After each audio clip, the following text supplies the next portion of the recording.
Alrighty then, the preseason is here and it's time to suffer. Which one?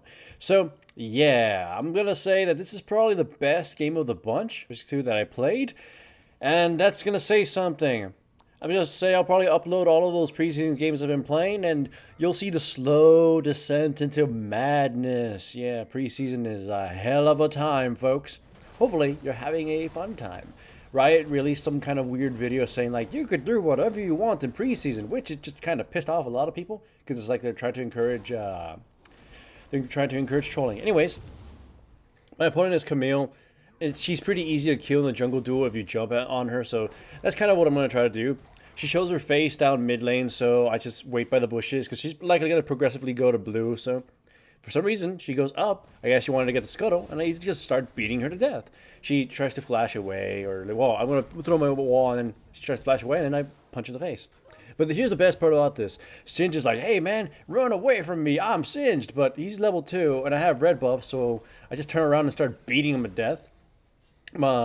Slowly but surely he dies. He had no summoner spells, and yeah, that's pretty good for me. I also get a blue buff too out of this. So, needless to say, I'm in a really good spot right now.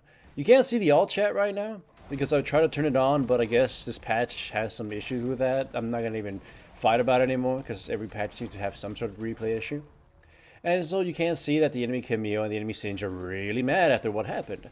Although they do get their comeuppance here. I attacked the Singe, almost getting him killed, but Camille shows up just in time to CC, lock me, and kill me. So they turn the tide against me and bring themselves back into the game. Now, here's an interesting thing about Trundle in the jungle. Apparently, Trundle in the jungle is no longer strong in the jungle. It's pretty much all those nerfs and the rune changes and everything. At the beginning of the year, pretty much just brought him out of it. Like, it's just a progressive, diminishing of his power. So while he technically can still clear and everything, it's just not as efficient as it used to be. So it just kind of took away the few good things he had going for himself. Like the wall cooldown is ridiculous now, and I don't like that. It makes me sad, sad boy. So yeah, whatever. I like that wall there though. Speaking of walls, where I was able to split up the enemy team to keep them from finishing off the Leona and then killing the Camille. So I'm pretty sure at this point she was just looking to quit the game. Anyways though, Jungle Trundle, for all intents and purposes, is still, has his uses. He is still Trundle with all the shenanigans he can pull. And against this team comp, I chose him against this team comp because they really are lacking in a lot of things. They have Singed as their maybe only tank. So as their maybe only tank, I'll just drain his blood or whatever with my ultimate and just beat him to death before he tries to run around. Plus my wall can really mess him up, so I have that going for me too. And the enemy team, I don't think has any actual AP. Yes, they have Singed, and they have some sort of mixed damage in their crew, but it's not really easy to apply. Like, if Singe wants to be a mage, he's going to have to run around through a lot of dangerous situations on my team, who's going to be really fast, thanks to the Sivir, and they're going to have a lot of control, thanks to the fact that 4 of us can fight at a range. And I say 4 because with Trundle, I can run around and, poke at other people and just kind of kite him as much as he can kite me, thanks to my wall. So, I'll say 3.5. And it just doesn't look like the best of choice. Though he did pick him early, so he just kind of got screwed as a result. So they really have nothing. And plus, they're also all squishy, except, again, the one tank they'll probably end up having, which will be made into a sponge by me. So, yeah, it's not looking good for them. Lane phase aside, though, that's when the lane phase towards the early mid is when they need to be dominating, but you can see that I've pretty much kept top lane and the jungle down. Buried them deep in underground. The bottom lane is their only real big contender, but due to the interference that they've been receiving from, well, the junglers, they're kind of not doing so well either. So bottom lane gets taken. We also get the dragon. Also, by the way, I had to use my ultimate on Kai'Sa simply because I didn't want to smite her to death, just in case maybe they try to steal dragon. It'd be kind of embarrassing to get it stolen. But yeah, my build is also going to be reflecting against what the enemy team is mostly playing, having some cooldown reduction on it, having, you already see that I have the Titanic Hydra in the works, as well as Cinder Hulk, and I'm also going to be building Iceborne Gauntlet. Essentially, I have to deal some damage, I have to get some cooldown reduction, I have to get some health, just moderate armor as well, since most of their team is going to be mostly dealing, well, physical damage. and the control that's afforded to me by the Iceborne Gauntlet. Essentially, control singed, put Leona and me in the front, and the rest of the enemy team should just kind of fall apart. Their team comp is really poor, but yeah, it's preseason, and even in outside of preseason, you got these kinds of team compositions, and sure enough, they can do something if certain characters of theirs get really, really big, but they have a lot of room for mistakes. They a lot, even if they're pretty fed or whatever, something can go wrong because their team comp just is not flexible. Use this as a sort of lesson, as in, if you have a comp like this, you better make sure to win real fast, real hard, or else, well, you'll see. I know, small spoiler. Right now, it's 8 to 9. The farm is pretty damn similar.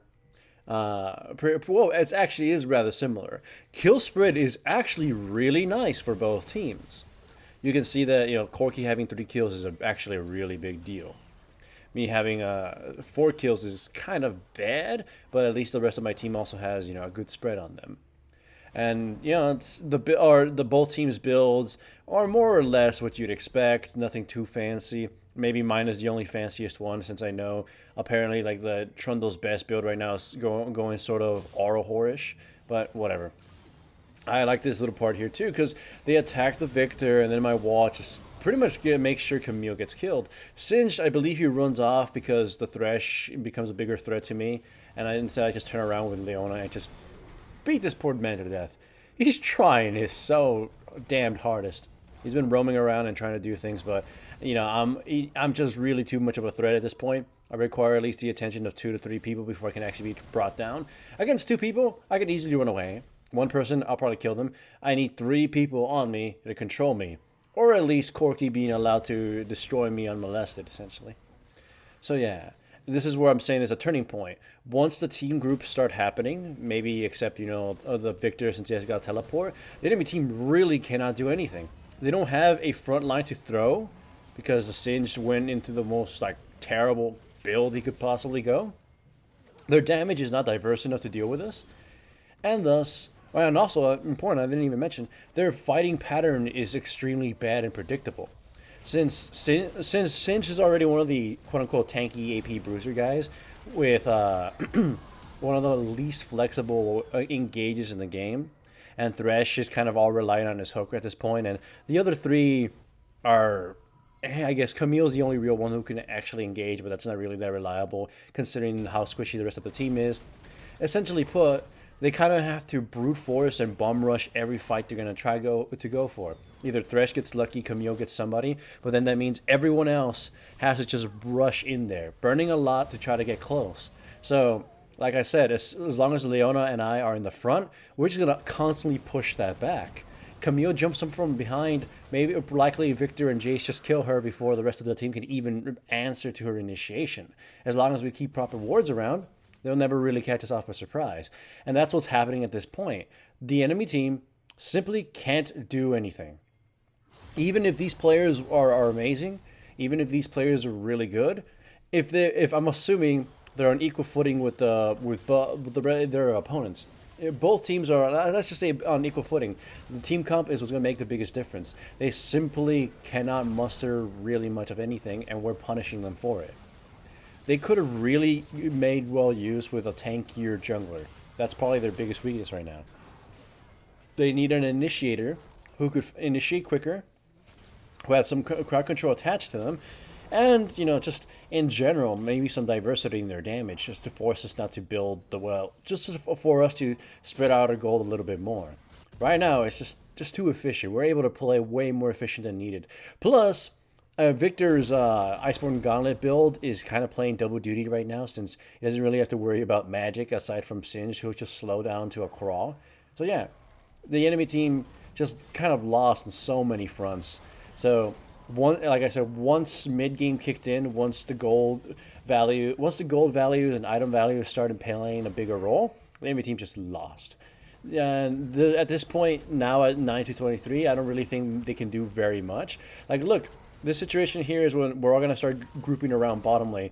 I'm just kind of brushing off their attacks. They're being trapped in, and our approach to this is extremely haphazard. But the amount of stuff we're allowed to get away with this I mean, we're allowed to get away with right now is insane. We're low. We're taking a bunch of beatings. We're burning a bunch of cooldowns, and we're not really all that coordinated. But the enemy team, even if they were coordinated, really can't muster very much.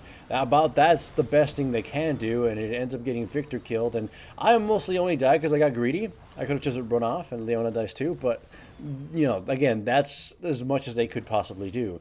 Burning an incredible amount of, well, putting in an incredible amount of efforts to still end up kind of losing. But yeah, it might be mean, but I would say the biggest loss in this happens to come from the Singed, who could not recognize his team's needs and still went with whatever goofy ass build he went with.